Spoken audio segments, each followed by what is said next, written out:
السلام عليكم ورحمة الله وبركاته. اللهم صل وسلم وبارك على سيدنا محمد وعلى أهله وصحبه أجمعين. قاعدة ولا بيا ولا عليا، عمالة أفكر واحتار. طب أنا هعمل إيه بكرة للعيال في المدارس؟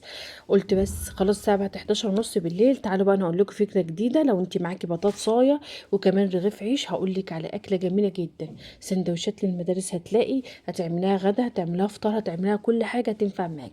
جبت هنا بطاطستين زي ما أنت شايفة. طبعا عايزه اقولك من كتر جمال الوصفه بتاعتي زودت كمان بطاطسايه علشان حلوه قوي. ان شاء الله باذن الله تعجبك، بس ما تنسيش تشتركي في القناه وكمان تعملي لايك للفيديو.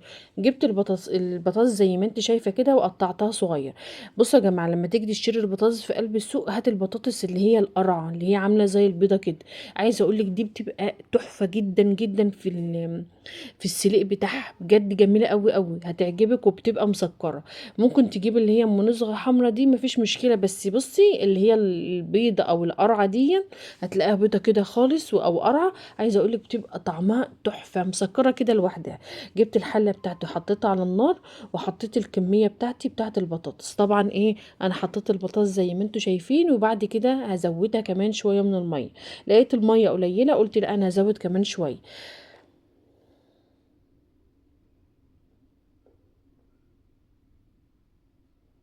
زودت هنا كمان شوية مية، وزودت كمان شوية مية، وسبت البطاطس براحتها لحد ما تبتدي بقى اللي هي تستوى براحتها. تعالوا وانا هقول لكم هنعمل ايه.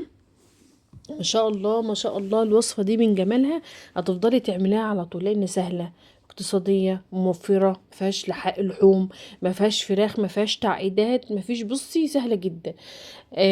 عايزه اقول لك هتعمليها على طول. جبت هنا البطاطس زي ما انت شايفه. اول ما البطاطس ابتدت اللي هي تتسلق معايا، هبتدي اللي انا اعملها. عايزه اقول لك حاجه، انت في الاخر خالص بعد ما تتسلق ممكن تجيبي ربع كوبايه كده من اللبن وتزوديها على البطاطس. يا لهوي، عايزه اقول لك بتودي البطاطس في حته تانية. بس انا ابني راح يجيب النهارده لبن، صراحه ما لقاش، فبيبقى الحمد لله بيبقى متوفر عندي على طول باستمرار، بس النهارده ما كانش موجود.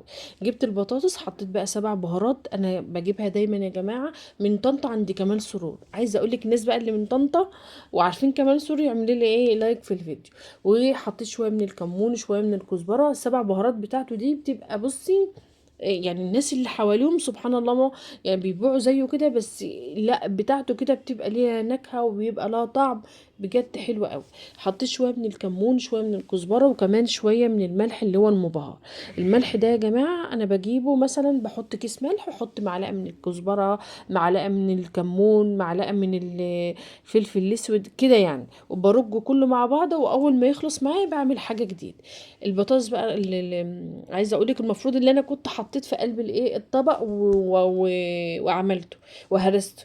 بس انا حطيته في في قلب الحله. قلت اغسل الحله تاني عشان تعرفوا ان احنا بنتعب وبنجتهد معاكي. لو وصلت الفيديو معايا لحد هنا، متنسيش بقى تعمل لايك للفيديو. دي السمنه بتاعتي اللي انا عاملاها، اللي هي السمنه البلد. عايزه اقول لك ما شاء الله اللهم بارك، حلوه قوي يا جماعه. الحاجه في البيت لما بتعمليها وبايدك وبتعمليها نظيفه، بجد بتبقي حاسه براحه نفسيه قوي. حطيت كده معلقه او معلقتين من السمنه. انا بحب البرطمان اشم فيه، بجد والله، يعني ريحه السمنه البلدي كده تشم فيها تخلي طعم الاكل حلو قوي. جبت هنا بصلتين وقطعتهم صغير زي ما انت شايفه، ممكن تضربوهم في قلب الكب. وهبتدي ان انا ادبل البصلايه بتاعتي. عايزه اقول لك بقى انا عايزه كمان قرنين من الفلفل، بس انا صراحه انا جبت فلفل بس كان حراق قوي قوي قوي، فانا عملت فيه حطيته بقى في المخلل. فاكرين مخلل الزيتون اهو. فقلت خلاص ان شاء الله لما يجي السوق هبتدي ان انا اجيب فلفل اخضر تاني. فانت بقى لو عندك فلفل اخضر حط قرنين كده من الفلفل، بس طبعا عايزاهم حراق. عايزه في ساعات فلفل اخضر بيبقى حراق بسيط، لكن الصراحه اللي انا جبته ده يا خراشي، انا عايزه اقول لك بجد بجد بجد رهيب رهيب في الحرقان بتاعه. بعد كده جبت هنا طماطمتين وقطعتهم صغير، تخليهمش كبار، لا قطعهم صغير كده عشان ما يبقوش باينين. واسيب التتبيله بتاعتي كده لحد ما تبتدي بقى اللي هي تتدبل معايا وتتسبك معايا. وبعد كده هنقول لكم هنعمل ايه. حطي بقى التوابل بتاعتك اللي انت بتحبيها، شويه كده من الفلفل الاسود، شويه كده من السبع بهارات، شويه كمان من الكمون، شويه كمان من الكزبره. عايزه اقول لك بقى الحاجات دي كلها بتخلي طعم الحاجه حلو. احنا اي نعم حطينا على البطاطس، بس ايه ما يمنعش. دي يا جماعه البرطمان اللي انا بقول لكم اللي انا بحطه. بص اي حاجه في الدنيا، مثلا عندك ملح حط عليه شويه كزبره، ماشي، وبهاري بيه. ما عندكيش مثلا فلفل اسود او كمونه والكلام ده، املي اي برطمان عندك، برطمان مليان ملح حط عليه مثلا ب5 جنيه كزبره. عايزه اقول لك هيقعد معاك فتره، بيخلي طعم الاكل جميل جدا بجد والله. انا ما بستغناش عنه، بس لما بقى حبه صغيرين في قلب البرطمان، بصي بخلص البرطمان كله، وبعد كده بغسله وانضفه واحط جديد.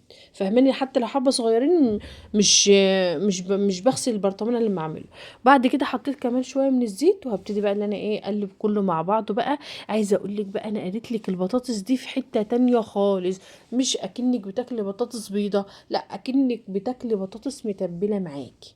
لو عجبتك الوصفه، انا لسه بكمل معاكم اهو، بس بالله عليكي لو عجبك الوصفه، دعوه حلوه من قلبك، اهم حاجه دعوه حلوه من قلبك يعني. بصي دي بالدنيا وما عليها. تشتركي في القناه، تعملي لايك وتعملي مشاركه لو عجبك. لو ما عجبكيش، لو انا منك وحاسه انت ما استفدتيش باي حاجه من اي نوع، لا ما تعمليش.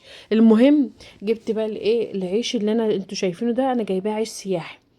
ممكن تجيبي انت من اللي هو العيش التاني بتاع الطابونة، بس بقى الوصفة دي بصراحة هتلك ب20 جنيه كده من الايه، من العيش اللي هو الاسمر السياح دي. بس عايزة اقولك بتتاكل كده لوحدها بجد والله. هتبتدي بقى ان انت تعمليه اكنه زي الحواوشي كده بالظبط، وتعمليه وتفرغيه. ممكن عايزه بقى ان انت بدل ما تتنيه كده، ممكن ان انت تجيبي الرغيف وتعمليه من الجنب، وتبتدي بقى تحشي الحشوه بتاعتك.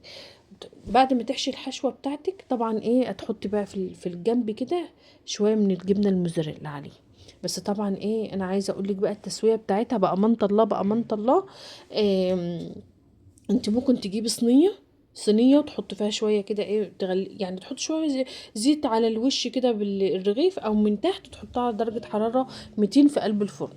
بس انا بصراحه ربنا انا ما عملتش كده. انا عملت ايه، جبت الطاسه بتاعتي وحطيت فيها شويه من الزيت، وعايزه اقول لك حمرت من فوق ومن تحت، طلع معايا احلى بتاع. دي خوخه يا بنتي لسه جايه دلوقتي من الازهر، ربنا يبارك فيهم يا رب، ويبارك في اولادكم ويرزقهم الصحه يا رب، ويرزقهم دايما راحه البال. دي التتبيله بتاعتي زي ما انتوا شايفين. عايزه اقول لك كهرمانه كهرمانه كهرمانه كهرمان، وحلوه وطعمها بصي حلوه قوي، حلوه قوي. عودي ولادك عليها ان شاء الله باذن الله هتعجبهم. طبعا احنا بنجيب مثلا لانشون وبنجيب جبن، بس اكيد مش كل الايام هيبقى لانشون وجبنه. فصدقيني دايما اكل البيت او اكل الدار مفيش احسن منه. كلمه الدار دي يا جماعه باللغه العربيه الفصحى، عشان ما حدش يقول ايه الدار دي، لان دار العلوم. فاهماني؟ فكلمة الدار دي أصلا باللغة العربية الفصحى. زي يعني في ناس مثلا يقول لك يعني فلاحين من هم الفلاحين، بيبقى عندهم خير أحسن من أي حد. بس احنا طبعا أنا من عن نفسي مش فلاحة، ما عنديش يعني بهايم والكلام ده، لأ. فانا بقول لكم بس عشان ايه في ناس ما تقولش كان ولا مان. المهم جبت بقى الايه البطاطس كده، وحطيت ايه شويه كده من التتبيله، احط كمان شويه كده من الجبنه الموزاريلا، يا سيدي يا سيدي يا سيدي، بتوديكي في حته تانية. اعملي بقى الكميه بتاعتك وهتبقى حلو. انا بقى زي ما انا قلت لك كده حطيتها في قلب الطاسه. انت ممكن تعمليها من بالليل وتغلفيها كده في استريتش او في كيسه طبق وتغلفيه، وتقوم الصبح يا دوبك 3 دقايق بس، مش هتاخد منك خالص وقت خالص، مع شويه كده من الزيت. عايزه اقولك والله بتبقى جميل.